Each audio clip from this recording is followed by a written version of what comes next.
Hey, what's up, guys? Just got done mailing some letters off to some leads, and was thinking about this today, and hopefully it will help you guys. So obviously, you guys, if you follow me, you're familiar with overages, and that there's different types of overages, right? There's tax sale overages, there's mortgage overages, there's other overages that I haven't even mentioned on my channel. Anyway, when you're getting started in this business, which type of overage should you go after first? Tax sale overages or mortgage overages? So here's my answer to that question. Tax sale overages are simpler, and in my opinion, and here's why. Tax sale overages you can usually get lists for directly from the counties. Tax sale overages, there's not a lot of legal implications as there are with mortgage overages, because you're usually dealing with county officials and not courts. And those are the two biggest things with tax sale overages. It's pretty simple to get lists, and there's not a lot of legal stuff that has to go into it. Okay, and that's why, if you've seen stuff with like Bob Diamond, he says that you can do it without an attorney. Yes, you can. I don't recommend it, but it's possible.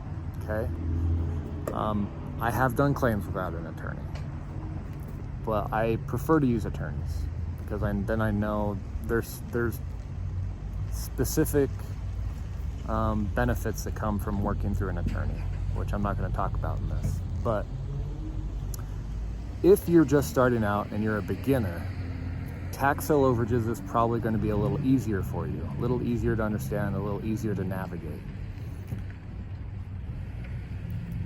The flip side is, because of that, it's probably a more competitive niche, at least in my opinion. I feel there are more people working tax sale overages than there are mortgage overages, okay? So, when should you switch over to mortgage overages? If you already have experience in real estate, maybe you're a wholesaler or an investor, real estate agent, broker, and you've been in the real estate game for a long time, or you've done some real estate deals with different strategies, then mortgage overages are worth looking at because they are a little more complicated. There's not always lists available for mortgage overages, and so sometimes you have to create your own lists of leads. There can be legal complications that come into play, and a lot of like little legal nuances that you'll need to navigate. And so if you have experience in real estate already, then you may want to consider mortgage overages because of those legal nuances.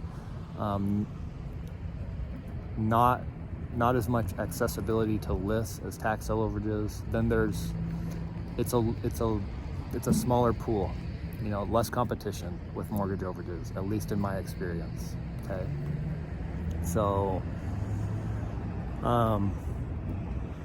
I hope that answers that question of if you're just starting out, should you focus on tax sale overages or should you focus on mortgage overages? And what are the pros and cons of each? Okay, so hopefully I explained that clearly for you, and hopefully that all makes sense.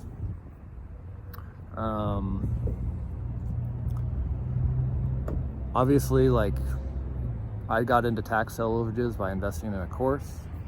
Mortgage overages I figured out on my own, because at that time I had been in real estate for some time, and I was able to recognize the opportunity and was able to navigate it and work my way through the system to be able to figure out how to do mortgage overages successfully. Okay, so that's there's two routes to go. That's been my experience. I started in tax sale overages, I moved to mortgage overages. Now I do both. I do both types. We have cases in California right now that are tax sale overage cases. We have a tax sale overage case in Connecticut. We do other mortgage overage cases in other states. So it just depends on the state, and if I see profitability in the deal, then I'll go for it. It doesn't matter if it's tax or a mortgage overage, as long as I can see a light at the end of the tunnel and see that there's profit in the deal and that I can help the client recover some funds, then I'll go after it, whether it's tax or mortgage overage. But if you're just starting out, consider which one to focus on first and then go after it. That's my advice. Okay. If you need help, if you want to learn how to do both tax and mortgage overages, obviously you can look at my course, overagecourse.com. And if you want to join our partnering group, want to be able to partner with me on deals, check out overagesyndicate.com. And that's it for today, guys. I hope that tip helps you, and I hope you have a great weekend. We'll see you.